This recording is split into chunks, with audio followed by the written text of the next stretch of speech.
Mike, turn your games down.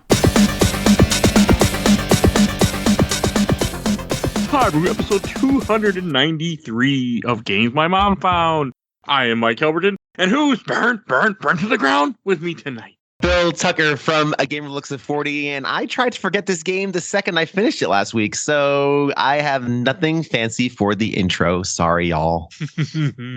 I am the Let's Play Princess Phoebe Stanton, and if I had a nickel for every time the MegaMan X series had a male-coated green-breasted robot, I'd have 3 nickels. Which is not much, but it's weird that it happened 3 times now. That is fair. This is Blair Farrell from comicbookvideogames.com. You punk, you punk, you punk. So we are here to talk about a game just because I'm a creature of habit when it comes to finishing things. MegaMan X7, developed by Capcom Production Studios and came out in 2003. For the PlayStation 2, this is the first game I think that was on the PS2, if I'm not mistaken, right? Because X6 was PS1. Yes. Yeah, and then this is PS2, and X8 is PS2, and then Command Mission is PS2, then the series never is seen again. And GameCube. Oh, yeah. That era. I think, is this one only PS2? This one's only PS2. This and X8 are both only on the PS2, but for some reason, they put Command Mission on the GameCube. Well, I guess the Anniversary Collection was on the GameCube, and the X Collection was also on GameCube, and the GameCube also had the weird network transmission, Battle Network side-scrolling spin-off. Yeah, we don't talk about that game. Maybe someday. I am on a quest to do all Mega Man games on this podcast. So it's a quest that I regretted immensely for 2 hours while I played through this piece of shit. Yeah. Yes. Well, sometimes there's rough patches in your quest. Not every quest is a straight line of excellence and victory. Sometimes there's valleys, and it makes us stronger as characters in this narrative we're living. So that's why I'm choosing to pick my time with this game, which is thoroughly terrible, and we will talk about it at length. Oh my god, yes. So I always like to start with memories. So I knew this game existed. I knew this game was bad, but I didn't believe people. People like, oh man, this game's terrible. Like, how bad can it be? Like, it looks kind of cool. I like the 3D look, and I had never played it until this past week. And I wish I could take that back.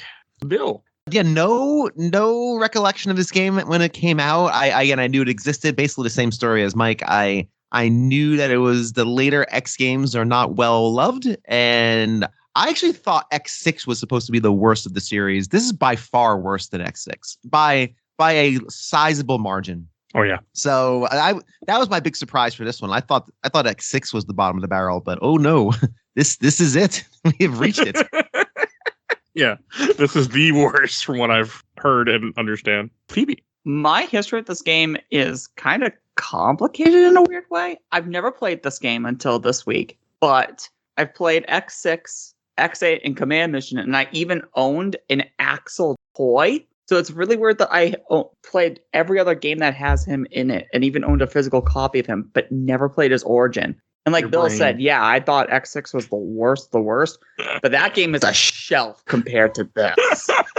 Your brain was protecting you. You didn't even know it. Like, don't play that game. Stay away, Phoebe. Stay away. And Blair.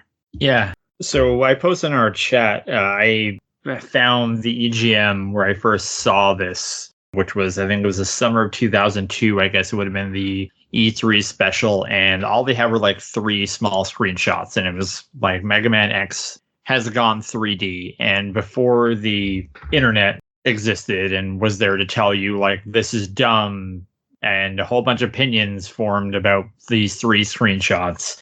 Like, my brain just went on fire about what this, like, evolution was going to be. Because I actually like this a little bit more than X6, because at least I can play this. I think MegaMan X6 is unplayable unless it's on easy, and I hate the randomness about it. But then I rented it from a defunct Canadian retailer called Microplay, and I finished it, I think.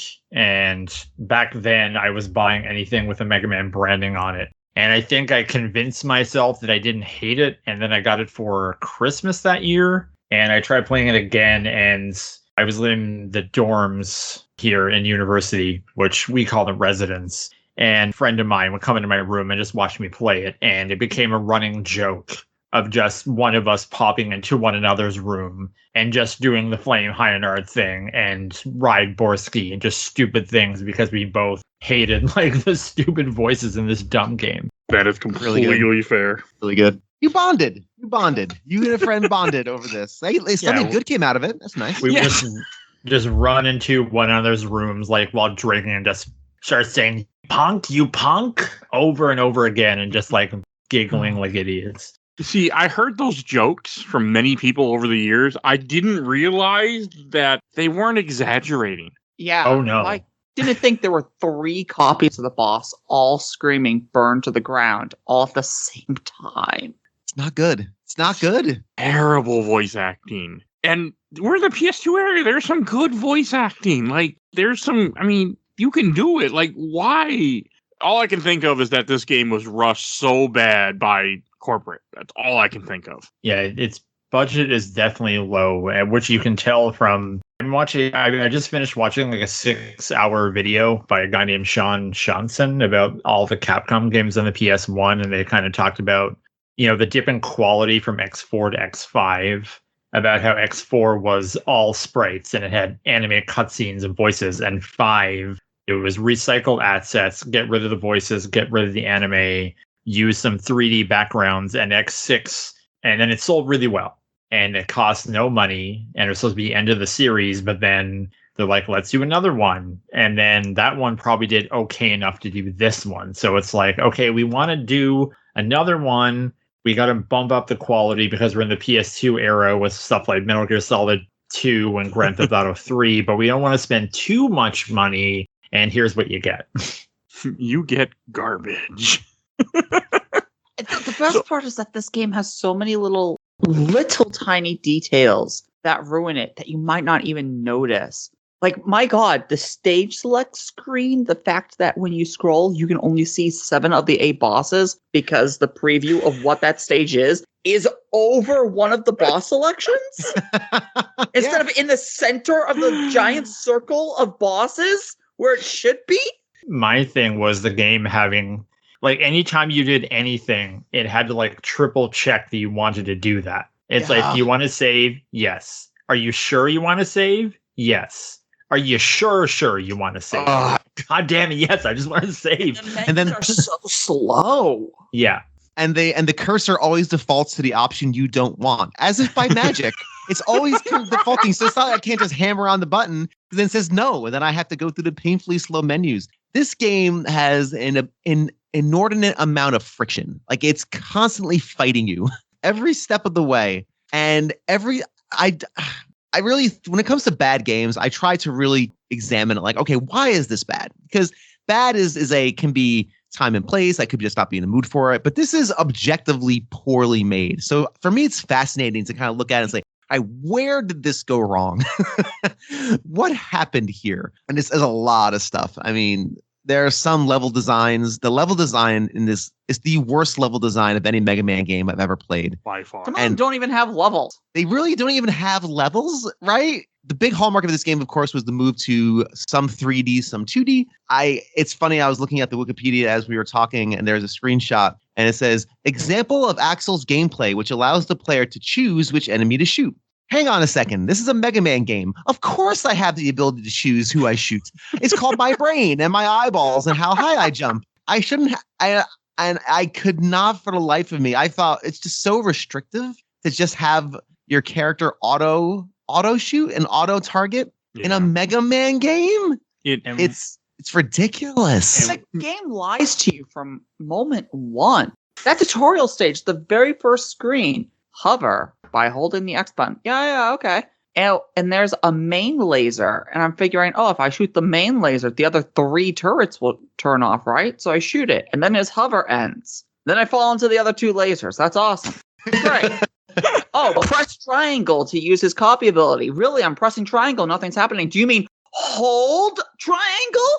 Did anybody get Axel's copy ability to work? Yes. This is my I don't know how many. I've had a few rodeos of this, as I know you have to charge it. It's kind of useless. Like, I think there's a few secrets, like in Soldier Stone Kong's level, you can shoot one of the rock. The people can walk on the spikes to go save one of the Reploids. Because if you save enough, you get X a little bit early. Because that's another thing that we should probably mention on the top. This game is MegaMan X7, and MegaMan X is an unlockable character. Yeah, well, yeah. Right? Because we had to add Poochie for some reason. It's like, we already have a character who walks to the right and left and shoots. Let's make another character who walks to the right and left and shoots. Only he has a copy ability, which is useless. Yeah, it's useless. I think in X8 they flesh it a little bit more. Yeah, it's yes, you have to charge it, and you have to fire like 15 to 20 times. You have to kill them with it. Yeah. Okay, I could not figure out this godforsaken ability. I tried, and I tried, and I looked at the manual, and I looked online, and everyone was just saying, just hit triangle, just hit X, just hit triangle. And I could not, for the life of me, get this thing to work. For 5 seconds. And I watched a speed run, like Blair said. There's only one speed run of a marathon of this game. And for those that watch Awesome Games Done Quick or ESA, like, they cover Mega Man games all the time. Like, almost every single marathon will have Mega Man, like, 1 through 10, X all the way up to 6. They don't do this one. I only found one video from 1 year from ESA one at home during COVID when they actually did this game. Like, that's how much people hate this game, that they wouldn't even put in a marathon. But that's where I found out where to do the copy shot, he would shoot a guy twice with a regular attack, then hit him with the copy shot, then he became that guy and could fly. So I have something to add to what Blair said and something to add to what Mike said. So, yes, some of the things in this game are very situational to Axel. The vast majority of Reploids to rescue in the cyber level are behind walls, and only the samurai enemies can go through the walls. So you have to copy them as Axel. Oh, that's what you were supposed to do. Yeah, all those gold walls are only the samurais can go through them. I thought you had to kill them, and then the wall would go down. It's if you kind of, because the game, to its credit for this one part, it does show you them walking through the walls. So that's a cue to, like, okay, if I copy these guys, I can do this. The other fun thing is that I feel like OC Remix is a really good way to test how much a game is loved, especially the soundtrack of a game. This game, according to OC Remix, there is a remix on one album, but otherwise there are no remixes of this. Oh, no, sorry. There is 3 remixes of this game's music, and I'm pretty sure they're all of the Sigma Boss theme. That's one of the biggest crimes in this game. Sorry, I'm wrong. That's X8. There are no remixes of this game. No, that's ridiculous. That's one of the biggest crimes of this game too, is that the soundtrack is so forgettable and bland, and that's the one thing I can hang my hat on a Mega Man game. Like, the one thing I can hope for is I don't have to put it on mute. And this game forced me to put it on mute.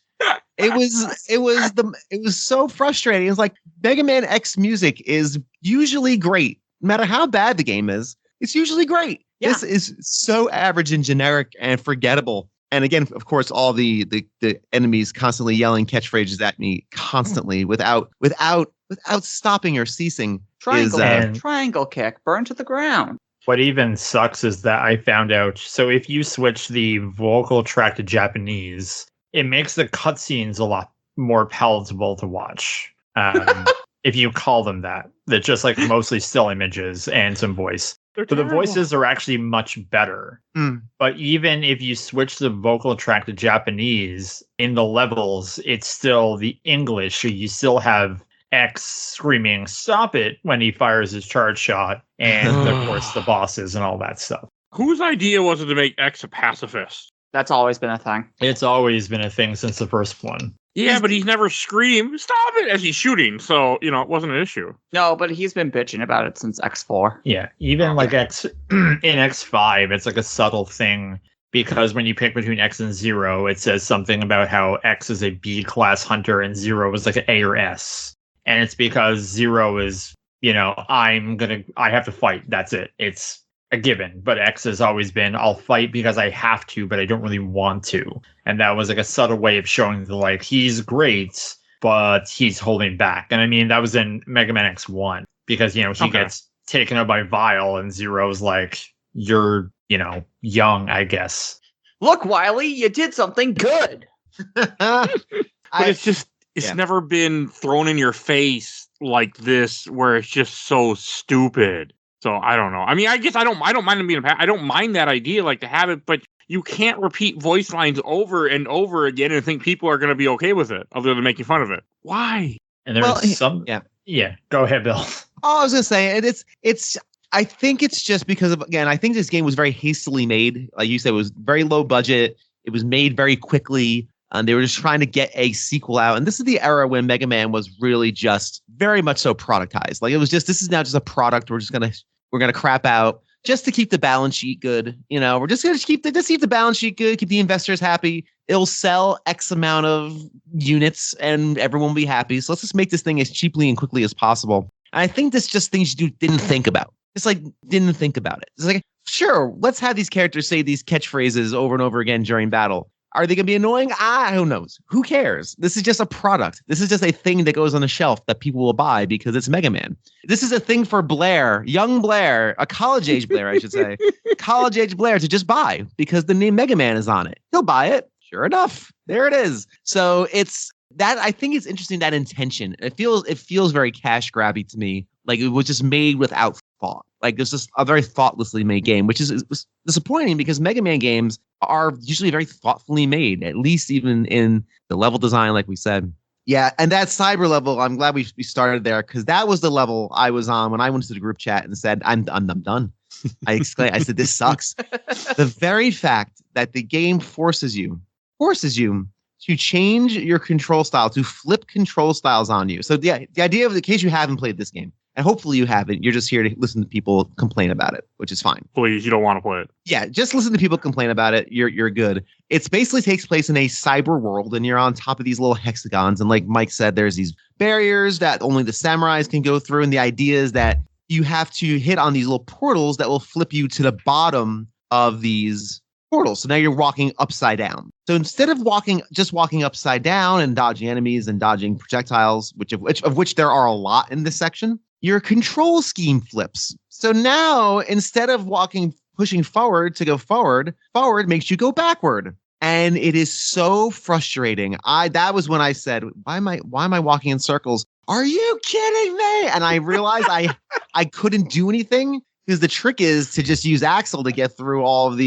those little barriers, and you don't have to go to the underworld. But all of the Reploids you need to save, and we should talk about that system as well. Every level has 16 or so Reploids that you have to save, which literally means just run into them and they say thank you. Like, a lot of them are just literally in your path. And the more you get, the more upgrades you have available to you at the end of the level.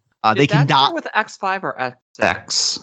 That was X5, I'm pretty confident. Yeah, it was. Yeah. X5 was the saving the Reploids. This one's a really obnoxious because they can die. So if you don't do it fast enough and they get hit by, I think, an enemy bullet or enemy projectile, they will die. Yeah. Anything. And so in a game where you want to kind of measure out your steps and think about it, because Mega Man X is always, I'm sorry I'm talking too much, but Mega Man X is about flow. That's why the first Mega Man is wonderful. First Mega Man X, because it flows. Everything flows. You can just get into a rhythm with it. X4, you get into a rhythm with it. There is no rhythm with this. You either just go forward full speed on Rookie Hunter mode and just don't care if you get hit, or you're constantly stopping and waiting and stopping. But anyway, so it's just very frustrating. And that is when I almost turned the game off, was on the cyber level. Bill, clearly the game is based off of that, because this is the slowest Mega Man game I've ever played. It's the slowest game yet the quickest, because if you're on Rookie Hunter mode on the Switch, you can just literally walk through it and it's literally, there's nothing there.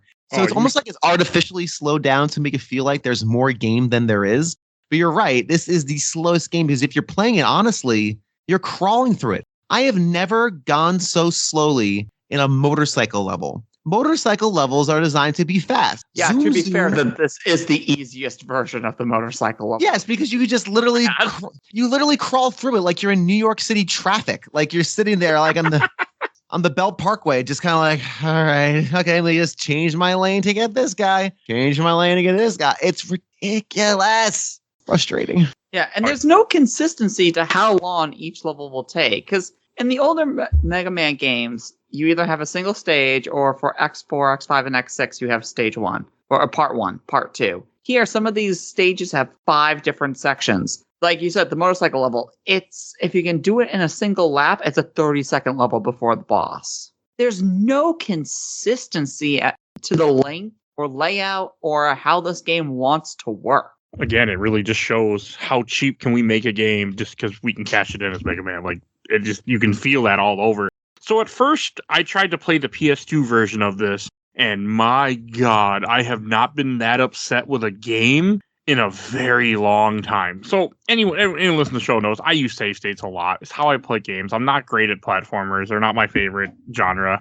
And I kept crashing the emulators. I have to save and load so much because this game was just so easy to get hit. And on the PS2 version, even on normal, the easy difficulty I could pick, like it felt ridiculous how much damage I was taking. And it wasn't until I switched to plus when the woman talks to you in this game, in the PS2 version, she doesn't stop talking until you press that damn button. There's no ignoring it. Like in the X Collection version that I think most of us played, or I ended up playing too on Steam, you can just skip it. Like you can just ignore it and keep playing. But the difference is night and day between these two versions. Like this game in PS2 is garbage. So I don't have my PS2 copy anymore. So it's like X5 where you have to stop, because I know she just say, because I would say like, can you hear me X? And then I'd switch and be like, can you hear me 0? And then she just keeps saying that until you click the stick in.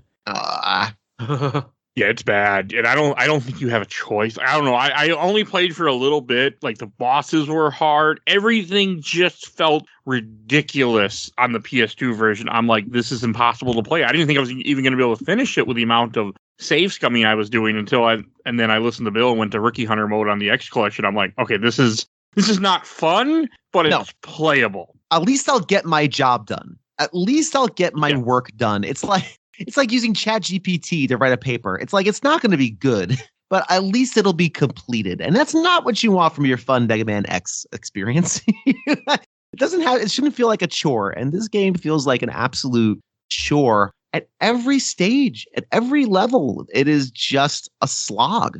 See, I feel, even to double back from many minutes ago where we talked about the tutorial level, because they teach you how to play as Axel because he has new mechanics, new moves, and then they kind of throw you into the first 3D section. And in the 3D section, because it's not a Mega Man game where you're just going left to right, you have to aim at things, and there's a door you have to open, and there's like 4 red locks, and you have to time your shots to hit them in a certain order.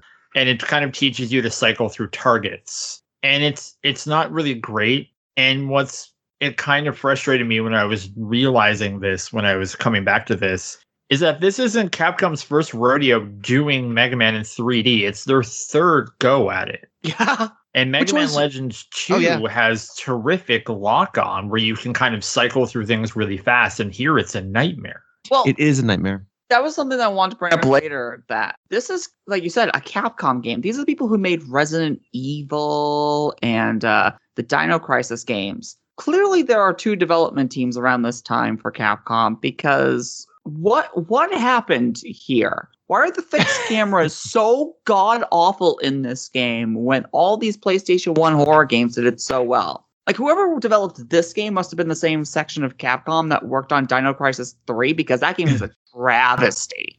I was trying to find some information, because I know in this era, Capcom was going through like a lot of changes, because like the arcade business had died. And I know like Devil May Cry 2, which was another game that came out earlier this year, also had problems. That game sucks. And it's because you had a lot of people who were from the arcade side who now had to make home console games. And I know they had like a bunch of different production studios. And around this time, like Mikami, Kamiya, and all of their heavy hitters went and did Clover. And they were working on things like Beautiful Joe and Okami and Resident Evil 4. The best Capcom ever was. Yeah. Well, I guess I think now is probably the best time the Capcom is. Okay, fair, but I'm like a huge Clover fan. Yeah. And then Mega Man was kind of like Castlevania at this time, where it was you had this and X8 as the console games, but mostly it was in Game Boy Advance land.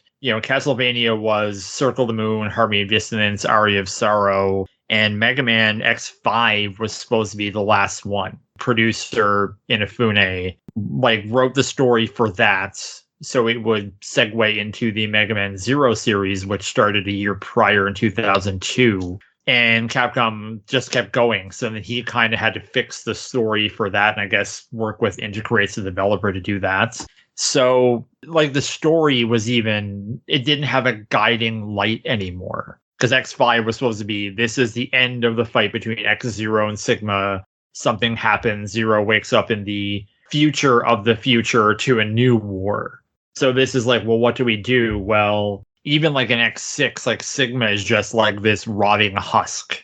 He's barely even functional. Right. And here it's just oh, I'm back and, I'm doing the thing. If it helps, X8 actually has a plot that goes places and makes sense. Yes, and it kind of delivers on the promises of this, because there are some things that I do like about it when it works.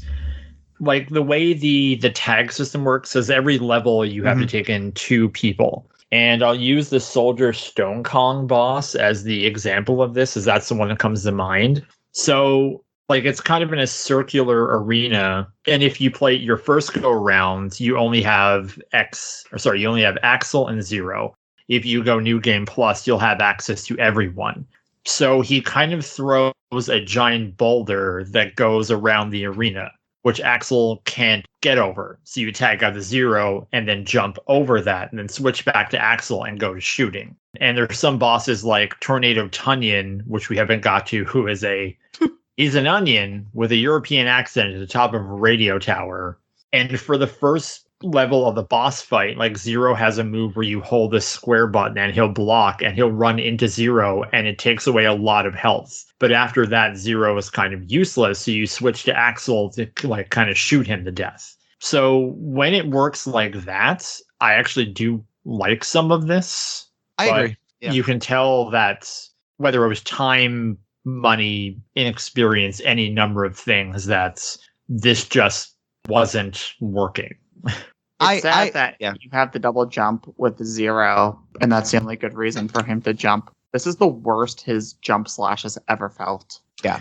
Yeah, I really miss kind of the spinning move, which was kind of his staple for X4 through 6, where you jump and he would just swing in a circle and it would take out enemies. Because hitting aerial enemies with Zero is kind of a nightmare without that kind of function. Yeah, I agree with you on the swapping. I think swapping actually is pretty neat. And when you do it, it actually adds an element that I really like. But the problem is that none of the characters are fun to play as. So you're really just choosing between the lesser of 3 evils. I also really, not even just from the fact that it's a Mega Man X game and Mega Man X is an unlockable character, which is very silly in itself, but the fact that you get him, again, I got him about maybe 4 bosses in. I think it's 4 or 5 bosses in. I unlocked X and he was like, all right, fine, I'll join the team. Even though everything's going great. You really don't have to, Mega Man X. You could just stay home. He's like, fine, I'll come and join you guys. He's so underpowered at that point. I was at Snipe Anteater, which was boss 6. Okay, that might be where I was too. I think it was either, And then I died, and then I went to the stage select screen, and then is when I got X. And also, something that's backpedaling from the last 2 games, X5, I don't remember X6. I know you guys all did X6. So if you find capsules in this game as other people, you can't get them. No, you have to play as X. So you have to go back to the stage. Yeah. And I started doing that. I didn't even know there were capsules in this game. This is the only X game that we've done for the show so far that I haven't 100%ed or just in the past 100%ed. I got 3 of the 4 armor pieces and went, fuck it, I don't want to do this anymore. I hate this game. Because in X6, they had X5 and 6 was contextual reasons. So it's I'm going to download the schematics to you and then you can go equip them at home.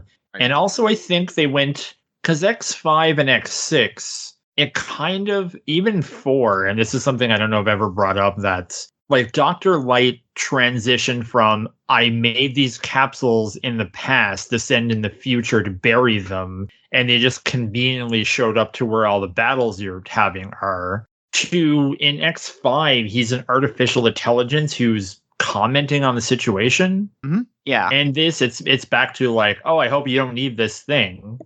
Yeah. Even though on one of them, it's an airship. To stick with what Phoebe said, I always 100% these games too. I go for every heart container. I go for every capsule. I do whatever, because the games aren't long. They're Mega Man games. In this, I did none of that. I didn't look up anything. I was like, beat this game, get it over with, and get me out of here. Yeah. When somebody like me, who has now 100%ed all the armor pieces and heart containers, X6 twice, that's not a good sign.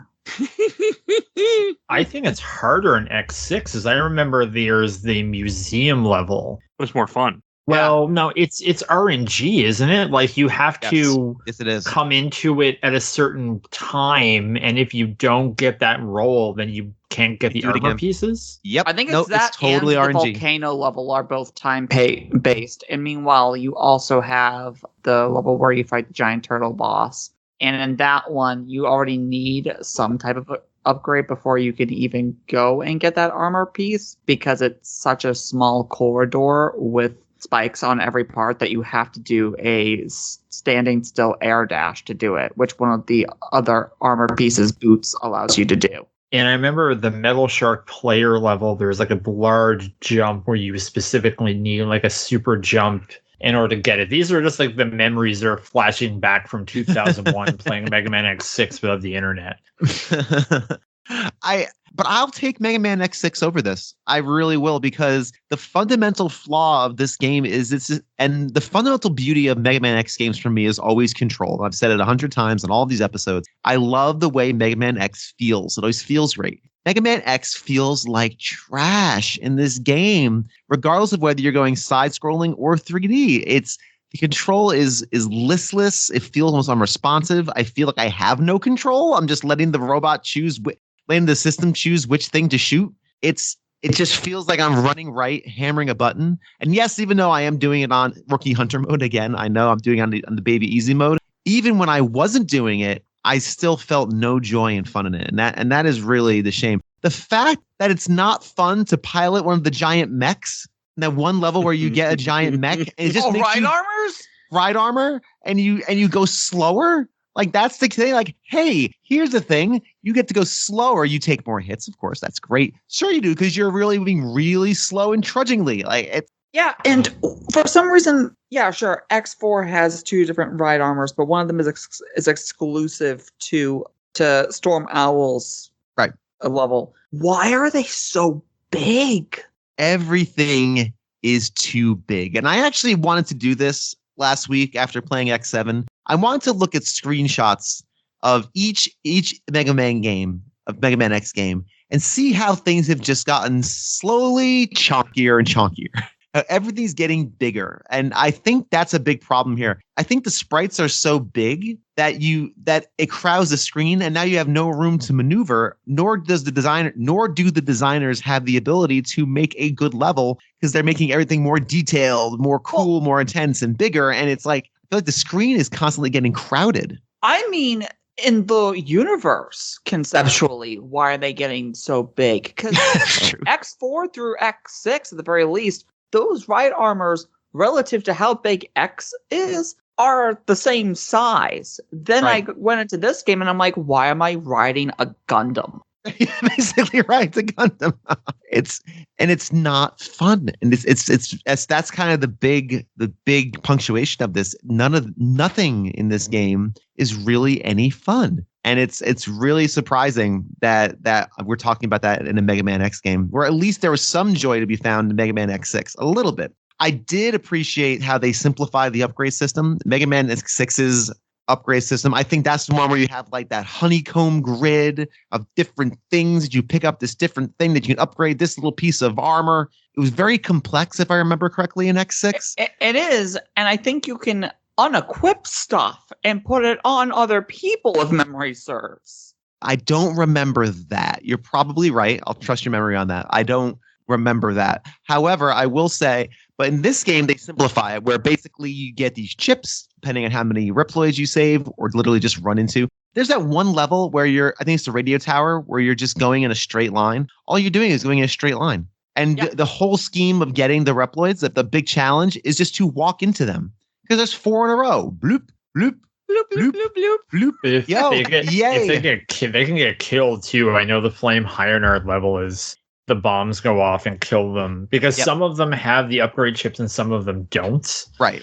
I actually, in defense of some of the choices, I actually do like the character models. I like the thick kind of black outline when they're zoomed out more, and I like how vibrant the colors are. It reminds me a lot of like cell shaded things, and I'm a sucker for that. Like, I'll play a game I don't care about, like say 13, if it has a stylish, like colorful look. So I do think if you're going to have to do polygons over sprites, it's not a bad choice. Yeah, I agree with that. Cell shading I've seen. Cell shading, yeah.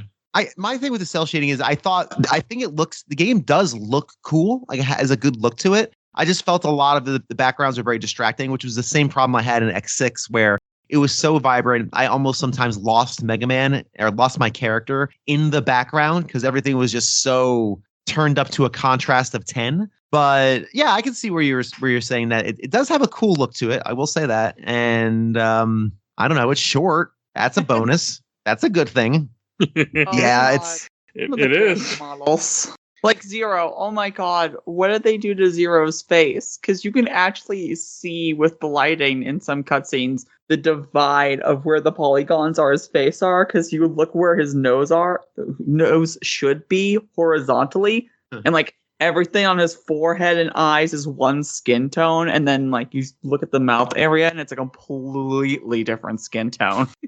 Like something that it's and why I really enjoy talking about games like this, and this one in particular, is it's not so much the game, it's the context of the era in which it came out in. Because I think about, so this is the last kind of era of games media has to be pressed to a physical product. There's no digital distribution yet, really. So things have to go on a disc. So you can't go small anymore. We're post Grand Theft Auto, we're post Metal Gear Solid 2. You can't kind of make like a basic side-scrolling game anymore. You have to blow things out. It has New Game Plus. It has this. It has a third character. It has 3D.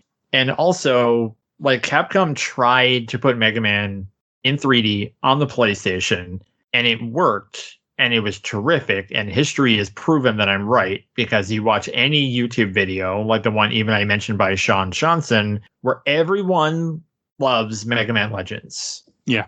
Like, the characters, models are great. The world is great. The expression that they managed to pull off on the PlayStation 1 is great. Guess what? No one bought it.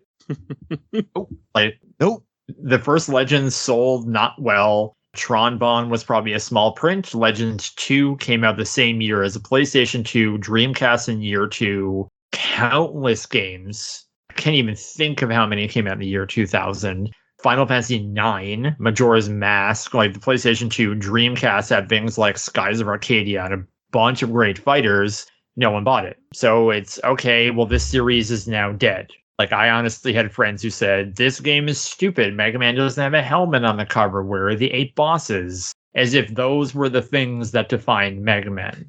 So now, okay, we want a 3D Mega Man game, but we have to go to this thing because we have numbers data that proves that X4 sold well, X5 sold well, X6 sold well, these sold like crap. So we have to do some sort of new way to shake up this stale formula. And so we'll just do it in here, but by the way, you're not going to have a lot of money to do that.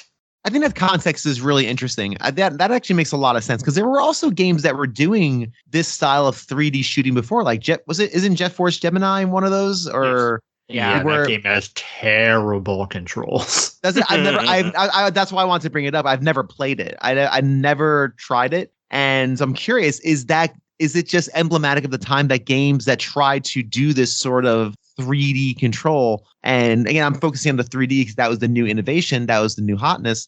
were any games doing this well of the era? Well, hey, we're in a post-Halo world where it's twin sticks. Even GoldenEye didn't have the second stick, but it had the C buttons. But in Legends 2, I mean, to its fault, with Mega Man Legends 1, you had to babysit the camera with the shoulder buttons, which, if you were in that era as 3D was evolving, you kind of adapted to it.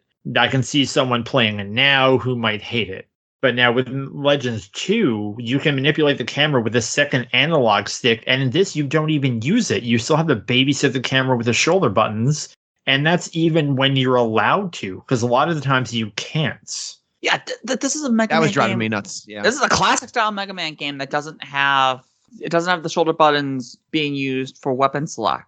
Yes, that's a good point.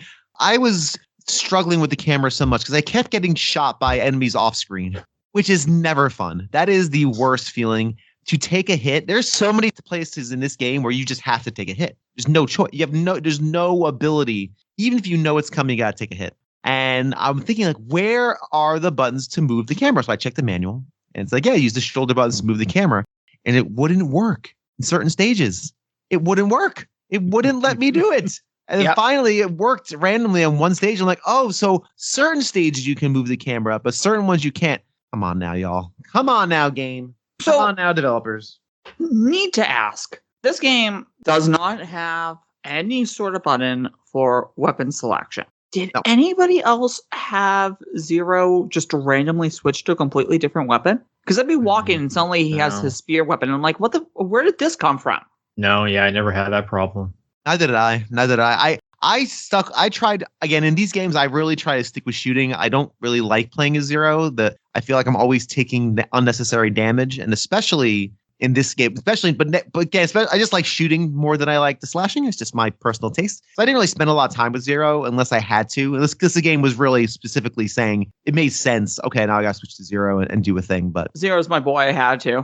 He's a great supplemental character. Like, they kind of, and that's something, Phoebe, you brought up in our chat about, like, Zero can't harm the first boss in the training level, but I think that's the game showing you, okay, Zero can do this thing that Axel can, so you can reflect back the fireballs to destroy the tail, and once the tail is gone, Axel can then shoot the boss. One thing, so with the weapons, one of the great things I love about Mega Man games is when you discover a boss weakness and then everything clicks. Like, say in Mega Man X1, you understand the ice works on Spark Mandrill and it freezes him, or the electric spark knocks off Armored Armadillo's armor, turning into a regular ass armadillo. But even when you have the weaknesses in this, it seems like you run out of ammo before a boss dies, and they don't even feel that effective. Yeah, Mega Man homepage straight up said, do not use the boss weapons.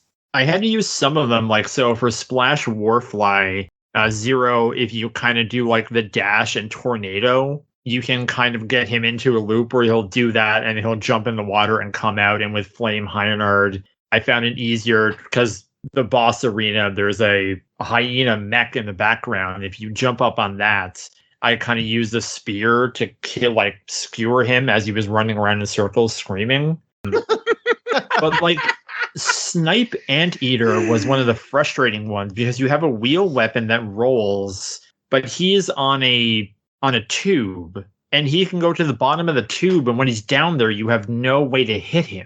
But he's launching things around you, and you're utterly defenseless. It's so frustrating. And then Ride Borsky is another one where you can kind of rhino him into the arena, but even that doesn't feel like it hurts him. Is the sniper boss you're talking about the one in the cyber world? Yes. Okay, I had no problem with that boss. I just kept dashing to him and slashing, because as a Zero player, first thing I upgraded was his attack power, and then I abused the iframes. I think he looked really cool. I think he looked creepy, kind of the way his fingers were. Like when they zoomed in on him, I was like, oh man, I like this guy. He's weird.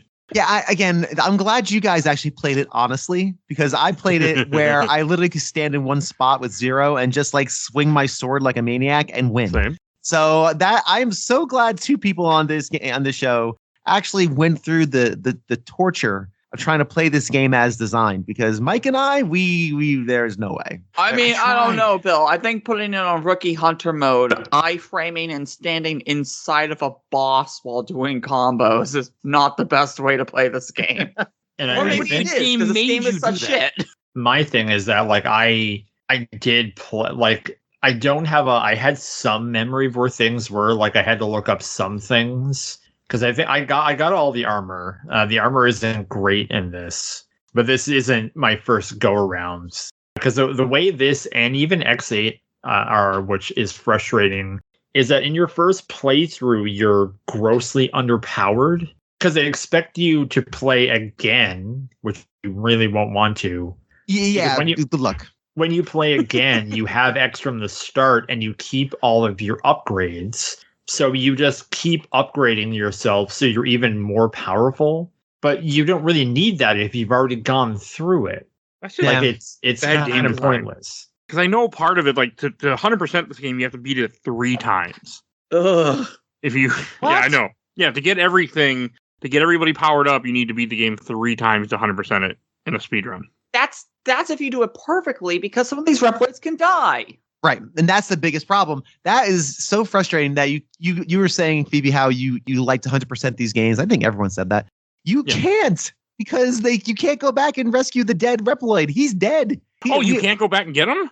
I guess No, maybe if you do a they're new. out of the stage forever. And X6. Oh, that's is the same ridiculous. way. In X6, if a nightmare touches a Reploid, that's it.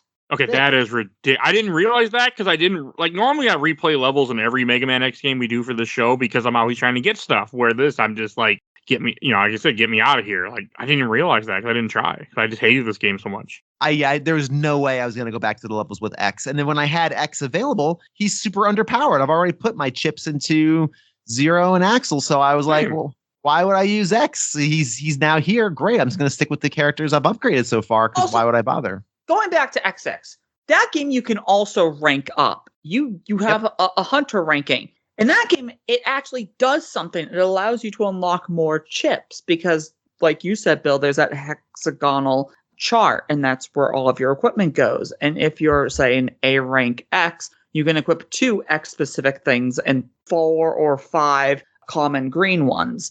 What does the rank in this game do? I have no idea. Yeah, I have no idea. I thought maybe it made you more powerful, but I didn't pay any attention to it or care. No, because the chip upgrades are what make you more powerful. So I have no idea. I genuinely have no idea. It's funny, even with Axel powered up, I found X's charge shots were better than his pea shooters. Yeah, and it's X's secondary charge. The little blue lemon is the best thing you can use in the game. His fully charged charge shot is practically useless because it takes too long. And as a DPS check, spamming the second charges, it just does so much more damage so much faster. Yeah, I didn't use any X. I was like, I can't. Oh, I mean, that when the time you get him, since you're already putting upgrades, I was like, why? I've already upgraded Axel, and I liked Axel. And he doesn't even want to be here. He doesn't even want to be here. He's like, I don't want to be here. We should stop fighting. We should just let things go. It's like, well, hey, wet blanket. Thanks. Great. Thanks for making me feel bad for having fun in my shooting robots game. Bill, you probably remember the SNES X games better than a lot of us. When you get the Buster upgrade, that doesn't just allow you to charge up boss weapons. That actually gives you a better version of the charge shot, right? Correct. Yes. Because all the games up to this point do that. It makes sense. It's a Buster upgrade. This game only gives you charge shots on the boss weapons. There is no 4th charge on the Buster shot. Really? See? Wow. Okay. That is a travesty. That stinks. That's stupid. Great. There's just nothing good about this game. I will say I did like the one level. I think it's a good idea. It was poorly executed because I died 1,000 times, which again, I'm on Rookie Hunter mode, so who cares? But actually I fell a lot of times. I didn't die a lot of times. Is that one where you're going from ship to ship in like the Armada? I think it might be the airship. Oh, the wind. Oh, to hell with that yeah. level. Yeah, I like the concept of that. I think it's a very neat concept. It was executed terribly because You can also fall off of the thing if it starts to list left or right. Like, this is not fun. And there's a heart piece in that level that I got, and you have to be very. It's like landing in the cage with the owl in Mario 64. Like, it's very like the shadows don't line up.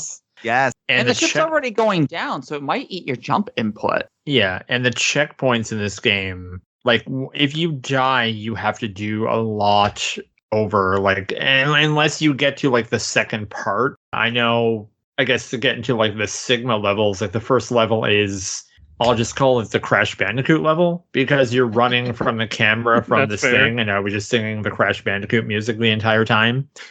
And it's so slow, and you can't see the obstacles in front of you. And if you die, you have to go to like the start. Yep. I saw that too as well in the I don't remember if it was that one specifically, because I did start this game off like I always do, trying to play it legitimately. Like, I try to play it with easy stuff on, just play it as designed. And within 20 minutes I gave up on that and went to Rookie Hunter.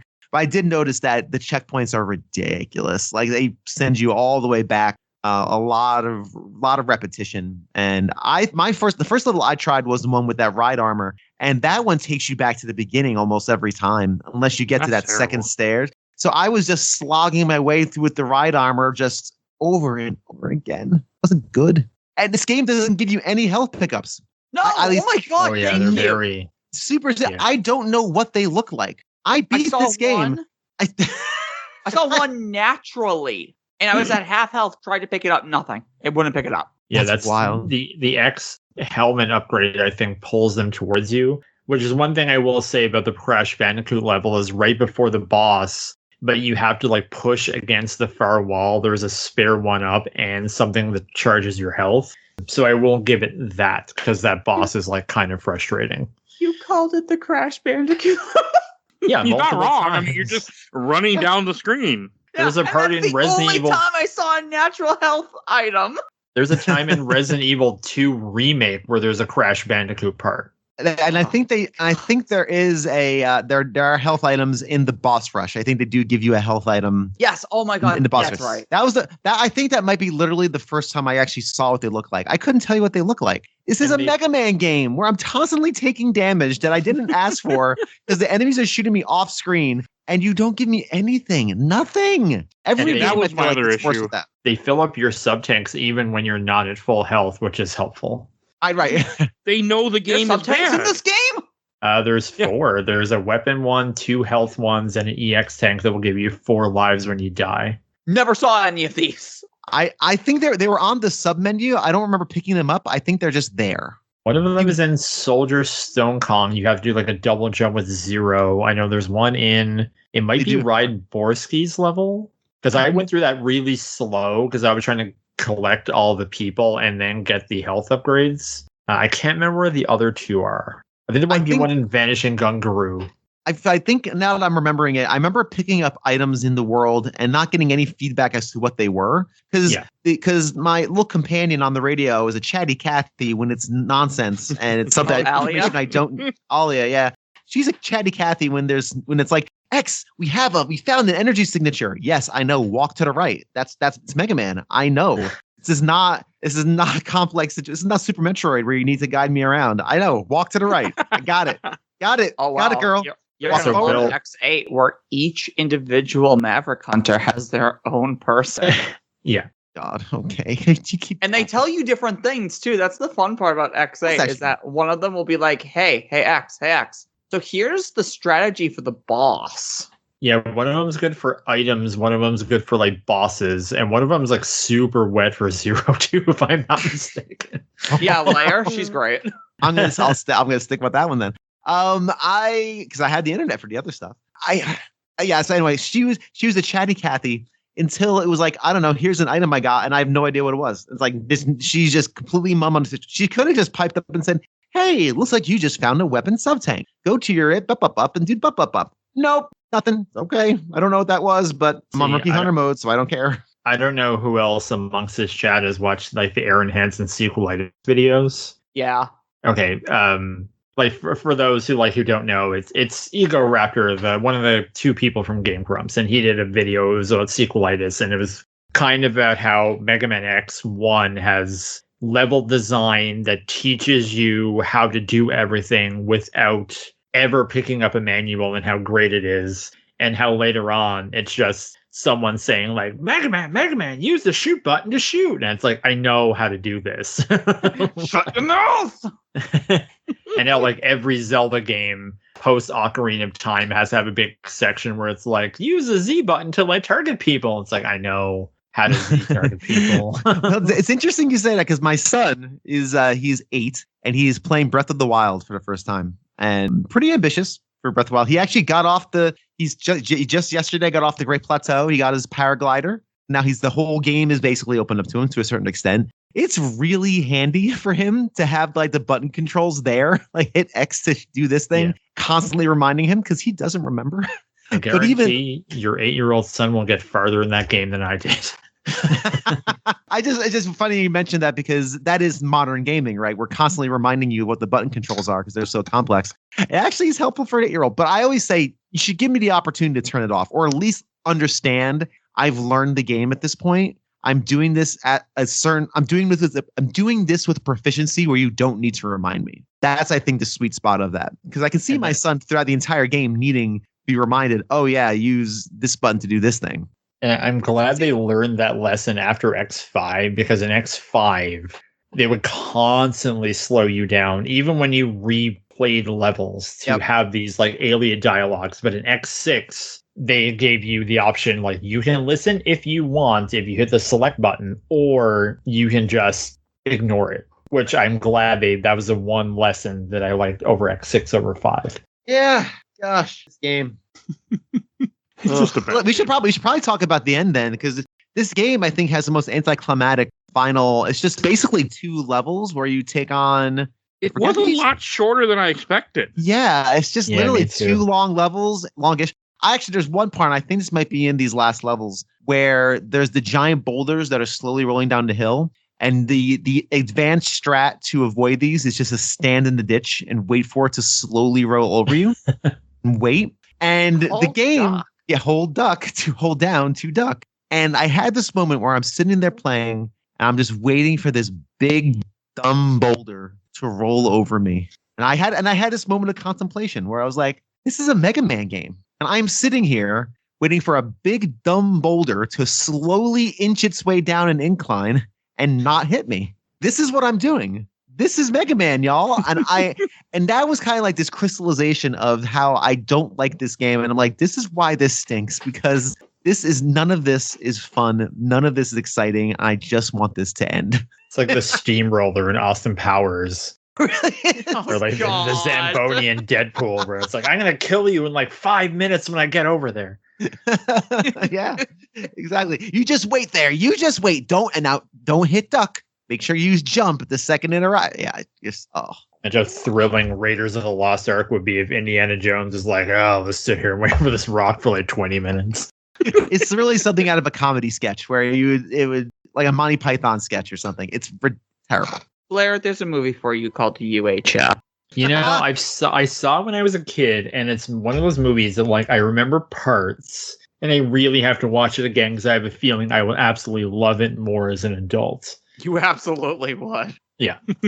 I oftentimes not to go on a quick diversion, but I oftentimes poke fun at Mr. Albertin and other people too for waiting in line to see celebrities. You know, like when Mr. Albertin waited 2 hours to see Freddy Krueger. It's like, yes. Well, that was for my wife. Yeah, but again, listen, fandoms are fandoms, and I respect that. I could never do it. I almost was Mike Albertin a couple weeks ago because here at the Austin Comic-Con, Weird Al Yankovic appeared. And I literally thought I would wait 2 hours in line to meet Weird Al Yankovic. I think I would wait 2 hours in line and pay $100 to see him, to just shake that man's hand because I celebrate the man's entire catalog. For Kevin Eastman, it was worth it. And it's worth it. I really did. I had that moment. I was like, now I know. I can't really make fun anymore because I really was close to.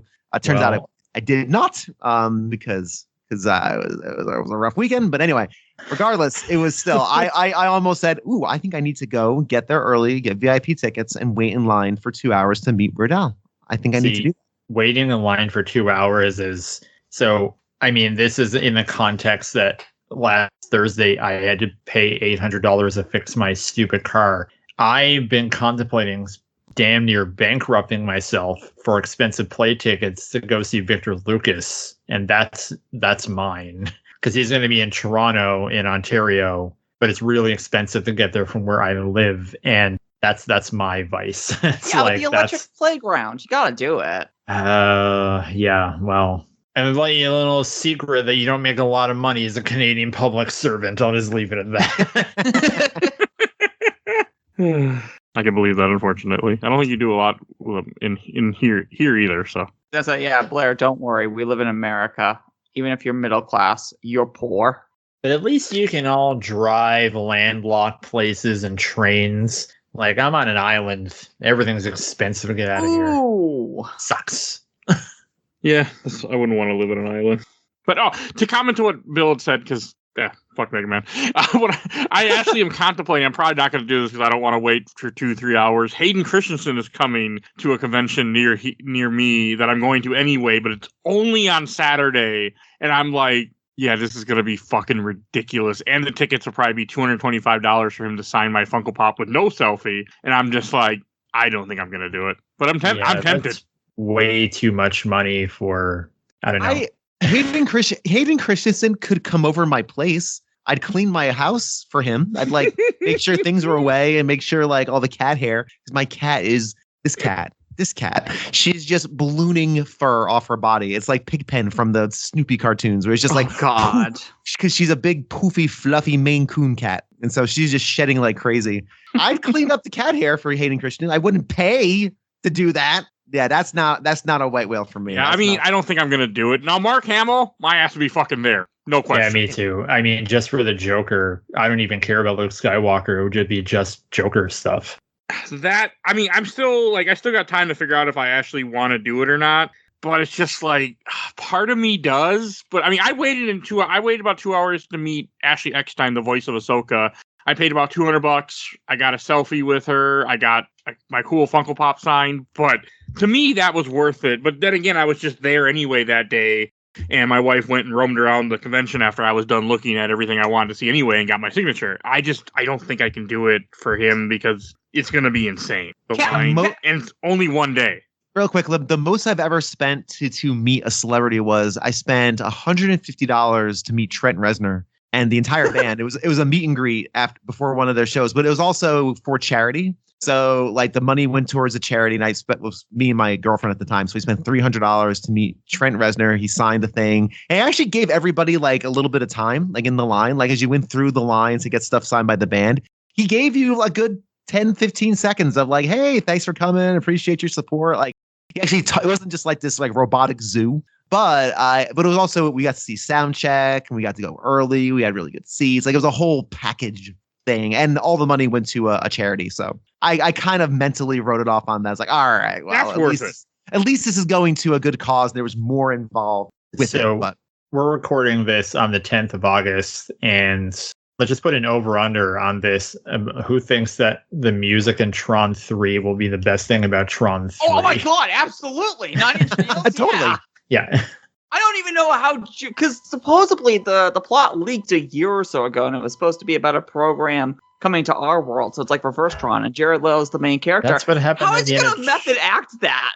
That's how Tron 2 ended, wasn't it? They got Cora. Yeah. This is what MegaMan X7 does. It's like, let's just talk about D23 and Tron.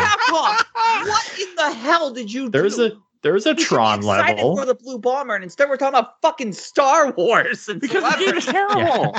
Okay, I didn't even know we were going to make it an hour when I first started this conversation. I'm like, are we going to? And you guys have been doing great. Technically, we're over. We're talking about like conventions, and I was about to ask Mike if Freddy Krueger dirtied his table, which is a joke that's probably going to go over everyone's head. It did, yes.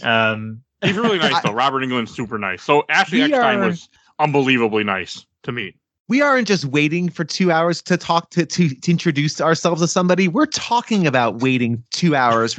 We are like levels of boredom. That's what MegaMan X7 does to usually sane minds. It just this has to be something else other than this. Yeah. I guess we could talk about like that final encounter against Sigma, which is I think the easiest. Even without so simple. even without Yeah. Robot Hunter, Rookie Hunter mode on, it was almost embarrassingly easy. The Go- final form of Sigma. Go to the leftmost platform. Shoot. That's what I was doing. The Yeah, only I thing Burn that brain caught me off. sometime, I would get him nearly down to death, and then he would kind of do the punch, and I wouldn't move fast enough. So I think I was at live 0, and then once I figured out, okay, I'll just slightly move over here, and I switched to 0 to knock things back at him, like some of the fireballs. That's what I was doing. But You know even what? like the plot, which is something we also never got into, because essentially like the world was half blown up in X5, X6 are recovering. I guess the Maverick Hunters in this universe are cops, in the military chain, Yes. because in X4 they had Repliforce, which was like the Air Force. So Oh, it was the all of cops them. were on strike, and then mercenaries called Red Alert took their place, but they were more in brutality. And one of them's the main guy is voiced by the guy who voiced Barry Burton in Resident Evil 96. You'll know it when you hear it. Who was It's weird, I Sigma's didn't voice hear it actor? for Because some this was reason. actually the only good piece of voice acting in the game. Was a lot of Sigma's lines were pretty good. I had the whole game muted pretty quickly. And Sigma wants the copy ability for some reason. It's I don't know. To So evolve Sigma- himself to yes. a further point, which we Well, will get also- into in X8.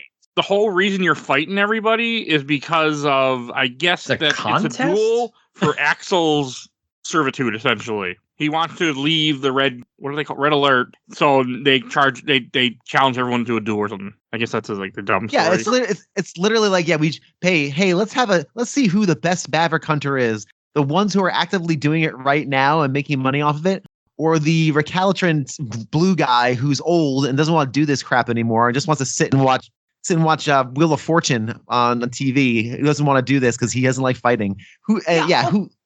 Okay, so Axel, every single level ends with a cutscene, That's which good. is absurd that this game has the most cutscenes out of any Mega Man game, and yet has the most indecipherable nothing plot possible. So Axel's talking about the fact that, oh my god, they changed. They weren't like this before. They're so different now. And then the last 4 stages you do, are those flashbacks of Sigma taking over Red Alert? Or is that happening now? Yeah, it's Oh, and good the game's point. credit. was in X6, like Sigma was basically like a husk. Yeah, he was a voice talking to Gate through what? A piece of Zero's He was just broken off junk. body from X5. Oh, because they think, wasn't it something like they thought that the microchip that he finds in the desert was a piece of Zero from the explosion of Right. Elysium, Yes, but it actually turned out to be a piece of Sigma. I believe that's right. Yeah. So where did Sigma come from in this one? I don't know, internet. Oh, it's this game. it is pretty. Can't wait for X8, where the plot is like actually pretty damn good. You're looking for logic where there isn't any. And that red fight is something, I don't know. Once upon a time, I guess when I was younger, I would scoff at people like, why, you're putting your charge on auto charge, why do this? And now I was like, I hate having to hold my finger to charge a button to charge my blast, like especially the red fight. And it's likened, I guess, to think about the terrible Dracula fight from the Dracula X or Super Nintendo, where you're just on like a bunch of platforms. Oh, So you're like I was using X, so I was charging my shot, and I would have to dash to hit him to do the most damage. But then you can't really hit forward because it's in 3D, so you have to hit the dash button, which is circle, which was just like a nightmare on like my 40-year-old man hands. And I was like, I have to get over this. Like I just want to get this over with so bad. It's still better than fighting Gate, where you have to reflect his own bullets. Oh I don't remember that, unfortunately. Yeah, I Very do. fortunately.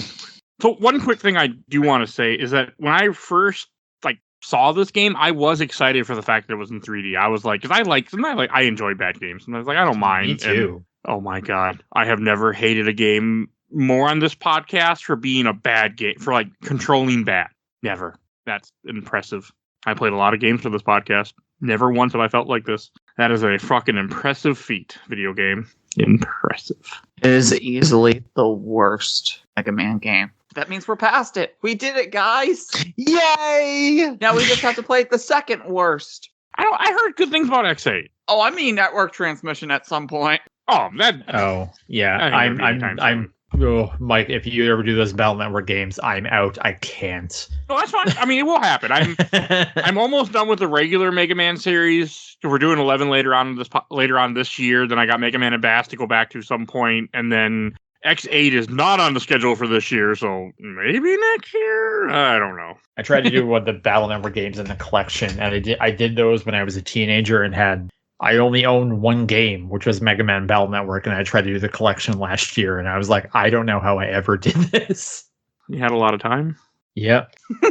I mean, usually not a lot of time and not a lot of money is what does it usually. For how people played some of these really bad games when you're kids. You know, it plays a big part in it. Because time has no meaning when you're younger. Like, you're like, I got plenty of time, and you become an adult and you're like, time? What's time? Yeah, I get home from work, throw on some Roseanne reruns, and grind the stupid Iceman dungeon and Battle Network. I got nothing to do. Those were the days, huh? I guess. I suppose. Right, should we go on to questions, comments, or memories? I don't think we have anything else to say. God, please, let's end the suffering. The suffering ended when I turned off the game, to be honest. Tickets were cuckoo in like an hour and a half. All right. I actually did get a lot more comments than I expected to get. So I try to say how I opened these up. This one I said that I called this game garbage, and it was one of the worst games I ever played. Still, I do not take that back. First for me, I watched the entire Overblood Super replay from Cameron Solarado. I have a few things to say. I love Axel.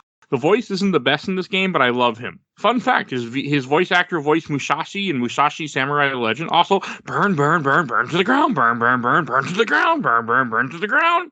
Here's a couple more things. He says, I also like X as a character, but Jesus Christ, I hate him in this game. I get he wants to find a peaceful solution, but he's been shown multiple times that Mavericks can't be reasoned with and will kill all at the drop of a hat. Also, doesn't get involved until the end. Also, on top, he's one of the best Maverick hunters, and him retiring leads to a sharp decline, makes him come off as an irresponsible jackass who I hope got kicked in his nuts and bolts. From Rob St. John, that game isn't just an embarrassment to the X series, it's an embarrassment to the PS2 and video games as a whole. And this is coming from someone whose first tattoo was a $300 Mega Man one. Oh, God. Wow. From the Mega Man fans group. From Alejandro Moreno, I enjoy it a lot. Good bosses, long stages, very good soundtrack. The voice acting is not as bad on Japanese. The only downside for me on X7 is the recovery period when you get hit in the slow movement. What game are you playing? Fun fact, because this brings up, there actually is, I don't think he played this. I'm assuming it's rose-colored glasses. There actually is a ROM hack of this game that is supposed to make this game way, way better called Jay's Hack. Well, okay, remember, I told you that my roommate, the last roommate to leave, likes this game. And before he left, he bought a copy from the local game store and replayed it and went, yeah, this is my favorite Mega Man game. Ash, if you listen to this, you're fucking deranged. It's called, God, I just saw it. It's a fan-made improvement patch. It's called Ends Edition, which it improves a whole ton of different things to actually make this a playable game. There's a list of improvements I put in the chat. Okay. But from what I heard, I actually watched a review before I played this game a long time ago, where the guy had played the Ends Edition. He's like, this is actually way, way better than what the regular game is. So the enemy's weakness system has been added as the first freaking patch. No, game's awful right there. So there's definitely going to be some comment from someone who's like, I got this when I was 5 and I have emotional attachment to it. It's my favorite Mega Man game.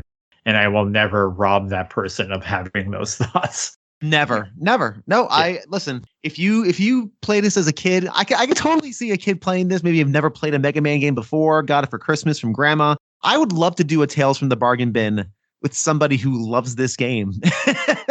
And Bill, I have a person for you. There we go. Fantastic. Yeah, that would actually be kind of interesting to hear exactly why. Because if it is that nostalgia for it, then that's fine. I think you're allowed to like objectively bad things. It is okay, and it's sometimes good and healthy. I like lots of bad stuff, but yeah, I mean, this game as destructive about Mortal Kombat mythologies of all things. Right? Yeah, I want to play that, by the way, one day. Oh, I am down to clown for that. I want to put it on the show because that's one of those games that I feel like I should experience and then have it there, so it's always recorded for history that it happened. I will stream the whole thing on my Twitch channel. You should. It's been changed to allow Zero to change direction during the jump attack. It's a patch note in this. It's supposed to be actually pretty good from what I understood. Like, there's a review. Maybe Jay is the YouTuber, and there's a review where he played this version. He's like, this is actually fun. Like, he's like, they made the game better. Yeah, I've seen some of that guy's stuff. Better. Yeah. So, yeah, those are curious to play this game, and don't. But you could try that. You can find it on websites. I'll leave it at that. But I found it within seconds. So, yeah. All right. And then a couple more comments from Justin Cortez. The one thing that impressed me about this game was the music was actually fucking good. Couldn't hear it because they couldn't stop saying, "You punk, you punk." And from Jesse Monde, this was probably my first big letdown in a video game. Why did they make him big like that on the cover when you don't even play as him until you beat the game? It just wasn't fun. I like some things about it, but why am I not playing as X? That's as it is in MegaMan X game. Oh, man. From Michael Kelly, every time someone complains about X7, I play X7 again just to see it, and I'm somehow blind to its faults. I always enjoy it more than the last time I played it.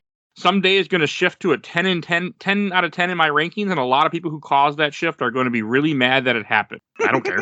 You enjoy it? You enjoy it. I really don't give a shit. Yeah, I'm happy you enjoy it. I ate it, but I'm happy you enjoyed it. So he has more, but I don't want to read all of it.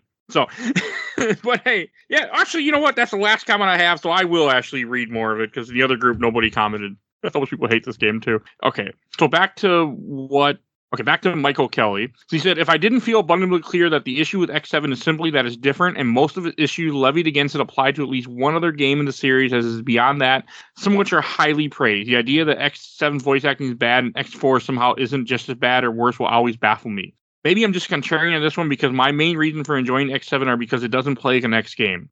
I love playing almost exclusively as Axel and Zero. I love the 3D spaces and how you move and fight in them. The different weapons they get are cool. I actually like most of the bosses because the voice lines and big health bars simply do not bother me. And beyond that, the actual designs of them are good. I also love saving the rep plays to collect upgrades. Axel being able to steal some enemies' forms and abilities, and even to the story comparatively to most of the rest of the series, barring maybe X4, honestly. And I lied. All right. No more comments. From Sean Campbell, I beat that game and I'm not proud of it.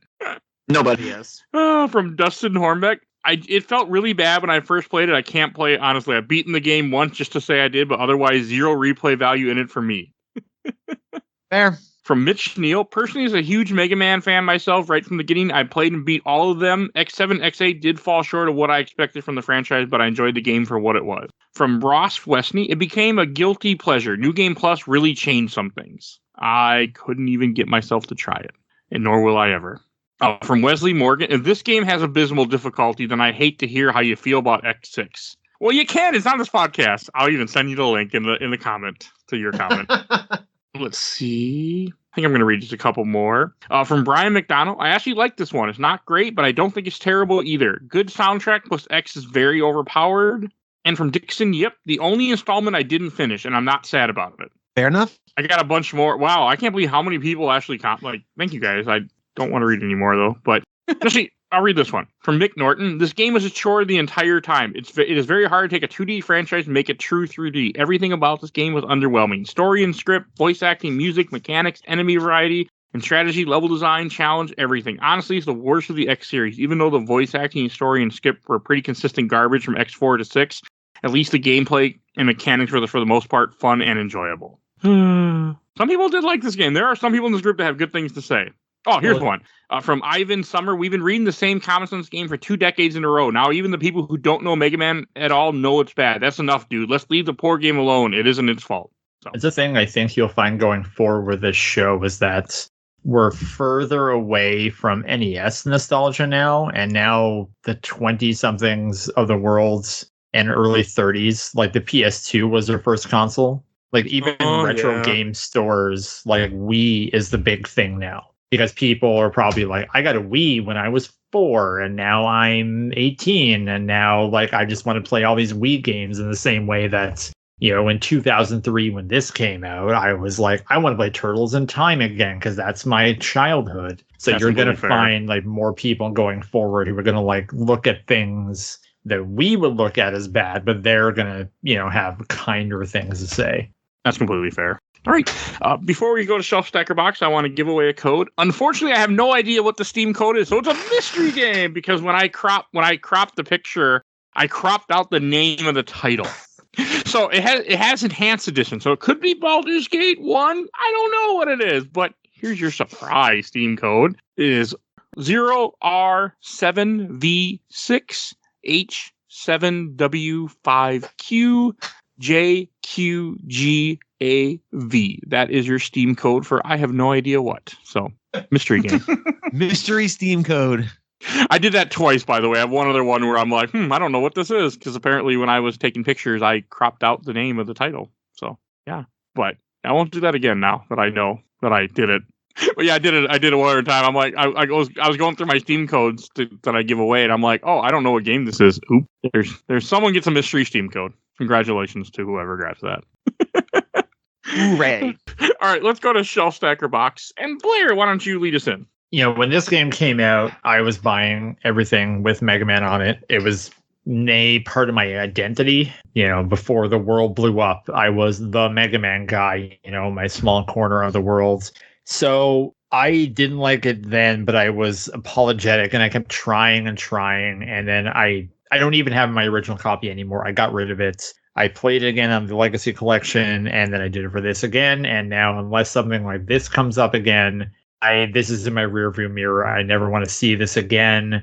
It's interesting to look back on the era in which it came out and how things have changed. And I do like some of the ideas, as you'll see in X8. Even the demo, there was a command mission, showed that they knew how to do that stuff better. Yeah, no, this is the box. Or stack is box. The worst one? Box No, is the worst one. Box. Okay, I got mixed up. It's been a while. So yeah, put it in the box. Or garbage can in the box. There's that too. Burn the box, because if you lose the game, there's a chance you might find it again. So burn it. Burn to the ground. Burn the box. Yeah. And Phoebe. So glad the joke was already made. Because, for the longest time, I loved Mega Man. I've played just about every game in every series to some extent. A damn good amount of this franchise. Didn't think it could get worse than X6. Oh my god, it is infinitely worse than X6. So I'm going to put it in a nice little wooden box. I'm going to cover that box in gasoline. And I'm going to burn it to the ground. All right, and Bill. This is, to no surprise of anybody, be a box. I am not going to go to the elaborate means of dispatching this game because that would require me to put more effort than it deserves. So it's just going to go gently into the box, sealed away for all time, and never to be played again for all the reasons stated. This is a really unfortunate. It's an unfortunate game because glad there was one more X game that evidently is slightly better, because it would have been a real shame for the series to go out on this note. Just misguided all around, and a classic example of not enough money, not enough care, not enough time, not enough thought. Let's just make a product for people to buy. So this is definitely a box for sure. We're going to store it with other forbidden artifacts like the Lost Ark. Yes, exactly. That's right. No, and Necromicon, right? Like this. Let's just make sure it's with all the artifacts that no one should ever unearth. Put it in Warehouse 13. Let's see what happens. All right, and I'll go last. I'm going to put this in the box, too. I don't have a single redeeming thing to say about this game. I hated everything about it, and that's not normal for me. So, yeah, I had a terrible time. I never want to play this game again in my life. I will never play this game again in my life. At least I can say I did it, and I never have to experience it again. There you go. Go in the fucking box, you piece of shit.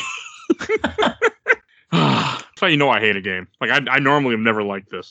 This is one of the worst things I've ever played for this podcast. Like, genuinely worse. Not just like it wasn't a me game. There's been a few of those, like horror games, but this was just not good. All right. And we're going to redeem ourselves next week, because next week you can hear me talk about Xenogears, which was supposed to be episode 300, but then Spooktober happened and it got pushed back. So it's happening before Spooktober, but you can hear us talk about Xenogears. I still need to finish. That game is fucking long. All right. I guess we should just go to plugs. And Blair, where we'll find you at. You can find me on various social media platforms at Blaircade or my name, Blair Farrell. You can read my work at comicbookvideogames.com. I'm not as active there as I should be. I'm just a little bit tired of content creation lately. Most recent thing as of this recording is my review of Teenage Mutant Ninja Turtles Shattered Fate. God, I can't remember the title. Splintered Fate. Oh my God. And I love that game too. It's not your fault. This is how worn out I am. Yeah, and you can catch me streaming on Twitch at twitch.tv/Blaircade. It's mostly my collection of superhero games, but I am branching out. I streamed Resident Evil 1 on the Sega Saturn, no saves, which was, and no first aid spray, which was a highlight. So check that out too. And Phoebe. When is this coming out? Next week. All right. Next week, Sunday, 8/17. Hi, I'm the Let's Play Princess. You can find me over on Twitch, where I'm currently streaming random games until a big season of RPGs, and it'll be Dark Souls 3. You can also find me on YouTube and the Twitter. Our mutual friend, Teacher Bloke, and myself host a podcast called Nerds of Broadcast. You can find it on every single podcast streaming service. All right. And Bill. And I do a show entitled The Gamer Looks at 40. We're currently never-endingly going through the Final Fantasy series. I don't know when is this releasing Next again? week.